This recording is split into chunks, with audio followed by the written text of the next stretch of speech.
I-live, i-content. Sandali ba? I-live, i-content, mga boss chief amo sir, or ipakita no yung trial ng vice presidente. Eh baka ayaw ito ng mga depensa ni BP Sara. 'Di ba? Baka ayaw nila ito mga kababayan. Kasi mahirap na ho yan. No? Pagka yan naka-live, pagka yan napapanood sa lahat ng mga mainstream media ho, mga bossing, yari sila diyan. Lalo na yung mga yung mga judge o yung mga senador natin na mga kaibigan ng vice presidente na kumbaga desisyon ko dito acquitted ang vice presidente, yung ganyan, ano po. Sabi ko, okay lang, i-acquit ninyo basta kailangan bawat isa sa inyo, no, ipapaliwanag kung bakit nyo inacquit ang vice presidente. Eh kaso po, tayo nakapanood o nanonood tayo habang naka-live. Mahihirapan sila ipaliwanag sa atin yan. O sige nga, Boss Binoy, gusto lang namin marinig, no? Bakit mo inakwit si Vice Presidente? Ano ang naging take mo at ano ang dahilan kung bakit nasabi mo na hindi nagbanta sa buhay ng Pangulo ang Vice Presidente? Paano ngayon ipapaliwanag ni Boss Binoy yung ganon? Di po ba? Lalo na, syempre magagalit ang mamamayang Pilipino. Putragis na yan. Loko-loko yata itong mga ito eh. Kitang-kita at napanood namin na talagang wala silang maidepensa at talagang totoo na nagbanta sa buhay ng presidente si Sara Duterte. Tapos i-acquit nyo. Eh diyan magagalit ang taong bayan. Diba? Sabi ni Jorge, malapit na eleksyon kaya maninimbang sila future nila sa 2028 or si Sara Duterte. Correct din po yan. Madalas ipinananakot po ng mga DDS, mga bossing.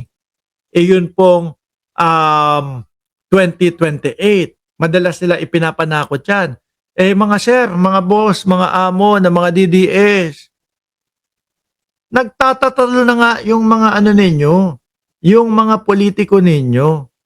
Lahat ng sabitan ng Vice Presidente hindi na po nananalo. Diba? So ano iisipin niya ang mga yan? Nako. Wala na. Sila yung kampo ng DDS na ang may kiss of death na, mga kababayan. Kapag ka nabahiran tayo ng DDS, yari tayo, talo tayo.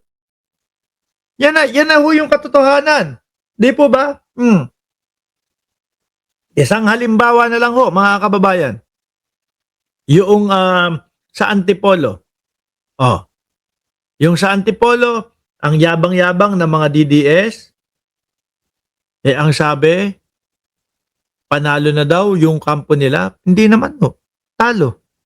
Tinambakan. Sabi ni Luisa Dasakihano, yung yate ni Chavit Singson na Happy Life na sakay patakas ni Boy Puncher sa Batangas at sino yung congressman na kalbo na may owner na helicopter na friendship ni Princess Fiona Buday. Nako, speaking of Chavit Singson po, mga boss chief amo sir. Ito, binabara si Chavit Singson. Kasi nung isang araw, ang sinasabi ni Chavit Singson, wala na. No, hindi nyo ako mapapatahimik. Kumbaga ho, yung mga kaso, di ba, nakita natin na nag-mugshot si Chavit Singson. May ganon, may pangalan niya. Luis Chavit Singson. Ang sinasabi niya, kung akala ng gobyerno ni Bongbong Marcos mapapatahimik nila ako, hindi daw. Eto, sinasabi ni Attorney Cordero. Kumbaga sila, mga pribadong tao po ang ang nagkaso kay Chavit Singson. Ngayon, ang tanong, bakit isinisisi ni Chavit Singson sa gobyerno? Iyon pong pagkakaso sa kanya. Basahin po natin. Kung talagang pinag-iinitan ka ni PBBM, dapat yung plunder case mo, pinaandar na niya. Sapagkat unbailable yun, hindi yan cyber libel na babang klase ng kaso. Kailan pa po yung plunder ni Chavit? Kung di ako nagkakamali, around 2025. Last year pa ho, mga kababayan.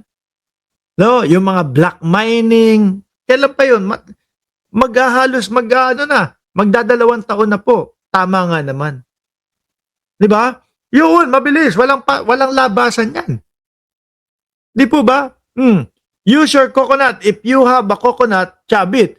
Huwag kang maghanap ng situation ng akala mo kakaawaan ka ng tao. Tama na ang drama mo. Magpakalalaki ka. Huwag mong gayahin si Harry Roque. Putragis na yun. Ikumpara ka kay Harry Roque. Kasi po, yan yung kadalasan ginagawa ng mga DDS, ng mga politiko. No? Naku, ito si Bongbong Marcos. Ang sabi ni Sir Leo Glenn Tumala, Sir Mark, wag mo ko idamay. Taga dito ako sa Antipolo. Hindi, hindi ho. Ano ang ibig ko sabihin? Yung kay Romeo Acop na anak niya. Di ba? Hindi kinampihan ni BP Sara yun. Kasi nga, alam niya na anak ni Romeo Acop. Ang kinampihan nila, ang ipinopromote nila, yung kalaban ng anak ni Acop. O ano nangyari? Tinambakan sila ng anak ni Acop. Yan yung sinasabi natin na wala ng lakas. Yung mga DDS, wala na pagka ikaw ay politiko at ang pangalan mo ay nabahira ng mga Duterte, malaki ang tsansa pag-asa na ikaw ay maulats. Yun o yun, mga kababayan. Hindi ko kayo dinadamay. Anyway, Chavit Singson, ayan. 'Di ba? Mahilig si Tandang Chavit na sabihin na gobyerno eh. Pero siguro po hindi na din tatagal. Hindi na yan tatagal. Yung 2025 pa, kung di ako nagkakamali, 24 or 25, yung kasong plunder. At ito po, mga kababayan, is ang deklarado daw ni Chavit Singson ay 150 million. Tama ba ako? 150 million yung nabiling lupa. Pero, ang dapat lang daw talaga 50 million lang. So, sa madaling salita, base doon sa ba't iba to? Base doon sa sinasabi nila against Chavit Singson, 100 milyon yung naging kickback di umano ni Chavit Singson. Mga boss chief mo sir, ipopromote ko lang ho ulit mga kababayan yung ating merch na ProGov. Ayan po, yung ProGov natin mga boss chief mo sir. Mabibili nyo lang po yan dito sa amin channel at nandiyan po yung link sa itaas, no? Sa halagang 600 piso, 600 pesos, makipag-ugnayan lang po kayo. Pag pindot nyo nung link dyan sa baba, no? Didiretso kayo doon sa Facebook page ni Mark Ramos at makakausap nyo na po ang admin natin pag kayo po ay o-order. Muli po, maraming salamat and God bless po sa ating lahat.